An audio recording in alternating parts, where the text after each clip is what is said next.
And let's bring in Brad Sellers for more analysis on today's Game 4 against the Boston Celtics. Your thoughts on today's game, Brad? Well, a little disappointing. Obviously, I wanted the Cavaliers to play extremely hard and come away with 2 victories in Boston. We only got a chance to come away with 1 on Friday night, but we'll take that back and we'll go back to the laboratory and come back on Tuesday ready to play and take the game on Tuesday in Cleveland. I think some fans will say the Cavaliers didn't play with the same intensity that they did in Game 3. LeBron James thought that they played intense today. What do you think? Well, you know, I know sometimes it's hard as a player to actually analyze it when you're in the midst of the thing.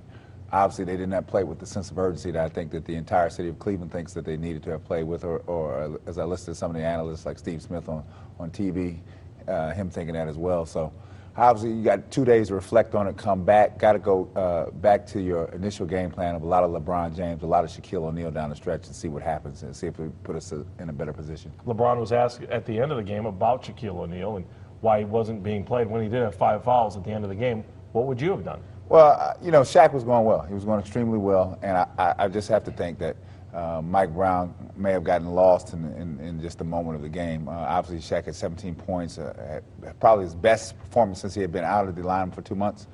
So we've got to get back and look at the film, but we've got to have a steady diet of Shaquille O'Neal. It has to happen. We brought him here for a reason. He's not a place setter. He's not a placeholder. He's here to be used, so let's use him. When you look back at this series, the first quarter and the intensity for the Cavaliers set the stage for the win in Game 3. The Cavs always start with that. Let's get Shaq established in the beginning of the game. Do you maybe deviate from that and just say, LeBron, just go? Well, here are 2 factors, and I'll tell you this, Andy. The 2 factors are LeBron James and Shaquille O'Neal are 2 constants that Boston can't deal with. LeBron James has to come out and play with that sense of urgency that he showed us on Friday night and play at that level. And, you know, that's the level that's going to lead this team towards the championship. The other thing that Boston can't deal with is Shaquille O'Neal in the paint, consistent and often. It can't be once every 15 times down the floor. You've got to go in and you've got to just trust that his talent is going to manifest itself and show itself to the team as we continue to feed him. And that's what he's been quietly asking for. How do you stop Rajon Rondo? He has had no problem at all throughout this series.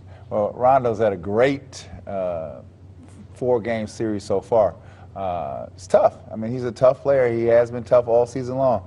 The issue now is for the Cavaliers is very simplistic.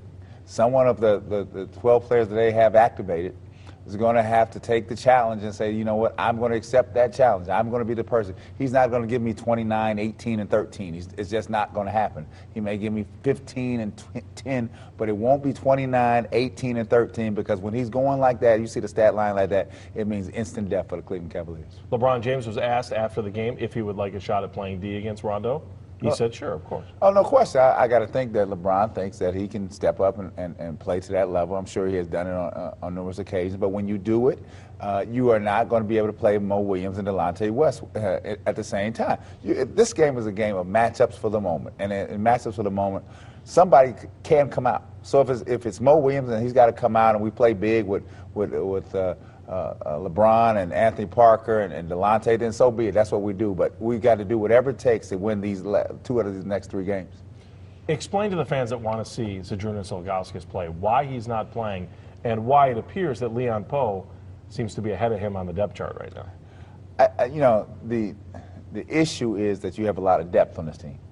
And the depth, just as good as the depth is a good thing to have, it can also be a curse because if you don't know how to use it, it can become detrimental to you. You've got guys that can fill in at any moment in time. So when you have a depth like that, and I'll take you back to like the Pistons in the early 90s, mid-90s, anybody can come out. So if you're not going good, then I can reach down my bench and pull in the 11th guy, and he can play just as well as the first guy can play or the third guy can play. And so, you know, I just got to think that Mike Brown has got to trust his guys and trust his players and say, listen here, I know I'm not going to hurt myself if I bring somebody on the floor.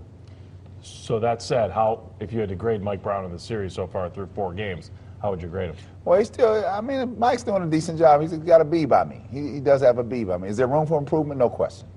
Is there room for failure? I was the flip side of that. There's room for failure, too.